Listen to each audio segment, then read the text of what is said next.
sendo aperfeiçoado. E, gente, a gente nunca fez isso aqui, mas eu tô sentindo muito forte de fazer. Eu senti muito de fazer um apelo para quem nunca aceitou Jesus, aceitar. Uau. Porque as pessoas que são consideradas filhos de Deus são as pessoas que creem no coração e confessam com a boca que Jesus é o Salvador. Amém. Então, se você nunca aceitou Jesus, mas que você crê que Deus é o Deus vivo, é o Deus criador de todas as coisas, eu te convido agora para você aceitar Jesus. A você fazer uma oração na sua casa, se você puder repetir. Tá, vou fazer a oração. Faz, amiga. Faz. Você fala: Jesus, muito obrigada, Senhor, pelo seu sacrifício na cruz pela minha vida. Senhor, perdoa os meus pecados. Eu me arrependo de todo pecado, de todo erro, de todo engano. Pai, eu te aceito agora no meu coração. Entra na minha vida. Vem fazer morada no meu interior agora, Jesus. Amém, Jesus. Eu te recebo como meu Senhor, como meu Salvador, de agora para todo o resto da minha vida. Se faça presente todos os dias da minha vida, Jesus, em nome de Jesus. Amém. Amém. Acho que para finalizar, posso falar um versículo? Pode. Que é Romanos 12, 21, que fala: não se deixe vencer pelo mal, mas vença o mal com o bem. Amém. Acho que é pra gente entender tudo isso da autoestima, porque a gente precisa trazer à existência, como diz a Thalita Pereira, às vezes aquilo que ainda não existe. Mas se você tá aqui, se você tá vivenciando tudo isso, é porque Deus te colocou aqui. Deus tem um propósito para sua vida, por mais que você não creia nisso. Ele tem. Assim, as suas promessas foram feitas e ele não deixa uma promessa dele de lado. Amém. Ele cumpre a sua palavra. E outra coisa, se você que está ouvindo também não tem uma promessa do Senhor para sua vida, você pode pensar assim: eu não tenho. Então talvez você não esteja nos lugares corretos. Então comece mais a ir na casa do Senhor, andar com amigos, sabe, que possam te dar essa palavra, te dar essa promessa, porque é só você estar no lugar correto que o Senhor vai falar com a sua vida. Então, se você não tem, comece a buscar, comece a orar, comece a clamar: Senhor, me traz uma palavra, me traz uma promessa, eu quero viver o teu melhor. E é isso que a Mari falou: se você tá aqui, você não tá aqui por acaso, você poderia estar assistindo milhões de outros conteúdos na internet. Uma coisa muito legal sobre promessa também é a gente entender que a promessa somos nós estarmos aqui.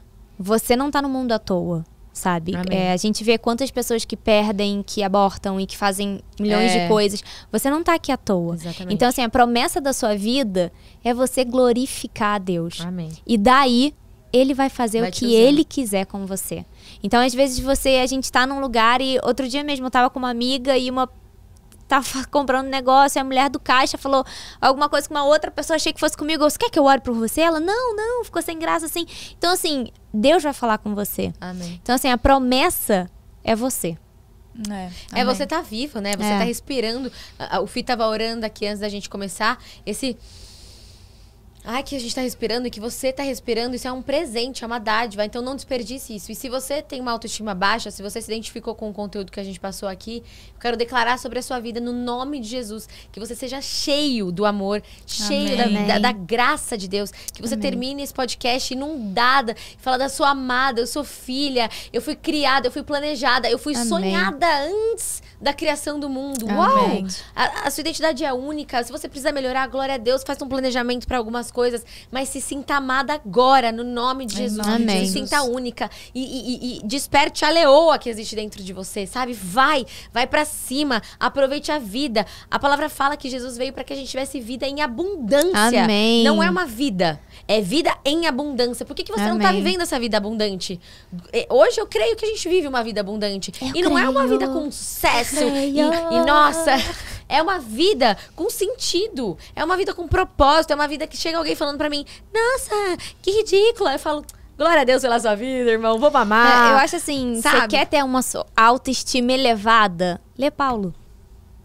Cara, lê Paulo na Bíblia, assim, de verdade. Romanos, eu Efésios, tô lendo Coríntios. Paulo, assim, começa em Atos e vai assim, ó, vrum, que você vai ver, assim, cara, a autoestima de Paulo, ele passa por coisas que você fala: agora ele vai cair. Aí ele fala: foi quando eu sou fraca, eu sou forte. pelo Espírito Santo. E ele foi renovado ele foi renovado.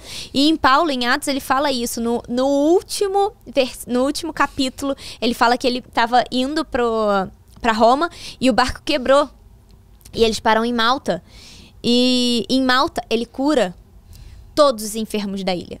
Que como se fosse hoje uma virose, né? E aí ele cura todos os enfermos da ilha. E aí ele sai, e quando ele tá chegando em Roma, ele encontra 2 dos seus amigos.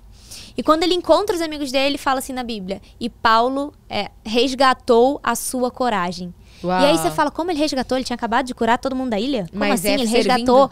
A gente precisa estar em comunhão com aqueles que se fazem o corpo de Cristo. Amém. Exatamente. E servindo, né, amiga? Ele tava lá servindo, ele tava lá ajudando, ele estava agindo. Porque se ele tivesse Mas ele fala, mas ele fala também que, assim, a gente precisa estar juntos para vivermos o sobrenatural. E o sobrenatural vai aumentar a nossa fé. Ele fala também em Atos, em Romanos, isso. Então, assim, a gente precisa viver com o corpo.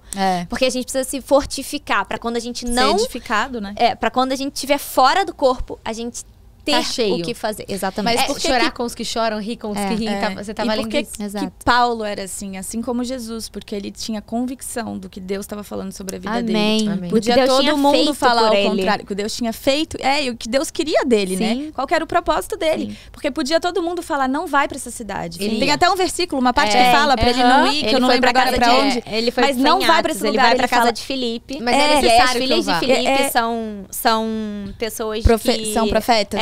E aí elas falam, não vai. E aí ele ouviu de profeta. Isso é muito legal. Ele não ouviu de qualquer pessoa. Mas ele fala isso. Ele fala, vocês estão falando pelos seus sentimentos carnais. Exatamente. E a gente tem que prestar muita atenção nisso. Porque, assim, por exemplo, se a Jé virar pra mim e falar assim agora, eu vou... sei lá, eu quero muito que ela esteja aqui. E aí ela fala assim, não, mas eu vou pra não sei aonde. Eu falo, não vai. E aí Deus mostra pra ela, não, você tem que ir. E mostra pra mim que ela tem que ir, mas que ela vai sofrer. E eu vou falar, não, você vai sofrer muito lá, fica aqui comigo, eu vou te dar acalento, não sei o quê. Cara, mas Deus vai prover tudo. Mas, miga, resumindo, o nosso interno, o nosso relacionamento íntimo com o Senhor, ele tem que ser muito maior do que todas as outras vozes. Pode vir 10 profetas falar qualquer coisa pra você. Antes de você ouvir o que eles estão falando, você tem que buscar em Deus se é realmente isso que ele tá dizendo que ele quer pra sua vida. Uau. Sabe? Amém. Isso foi pra mim. Mas não, mas é verdade, porque somos humanos, gente. Por mais que você é profeta, pode vir da sua carne, sabe? Tem muita gente que é guiado por profecia. A gente precisa realmente... Você tá recebendo, você recebe?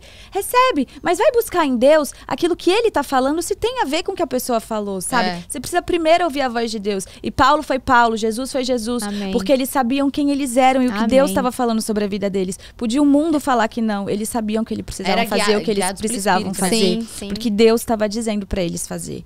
E uma coisa muito legal também que fala é que o nosso coração... Às vezes a gente fala assim, não, vai pelo coração. Gente, na Bíblia fala, o coração é enganoso. As então, emoções, assim, né? Exato, é pra gente buscar mesmo a Deus. E em Salmos, se eu não me engano, 124, ele fala... Não, 139, 23, 24, ele fala isso. Senhor, se meu coração... e os meus pensamentos e o meu caminho não estiver indo pelo lado certo, o corrija.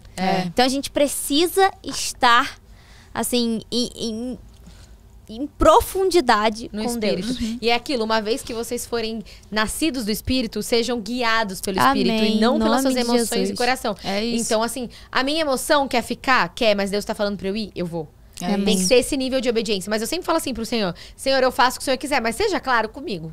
Seja claro, seja direto, porque eu não quero ficar com dúvida. Gente, mas isso é uma coisa muito legal, que assim, quando eu escutei uma vez 2 coisas. Uma quando Deus fala com uma outra pessoa pra ela te dar uma revelação, é porque ele tá gritando com você. Mas às vezes a gente não consegue ver.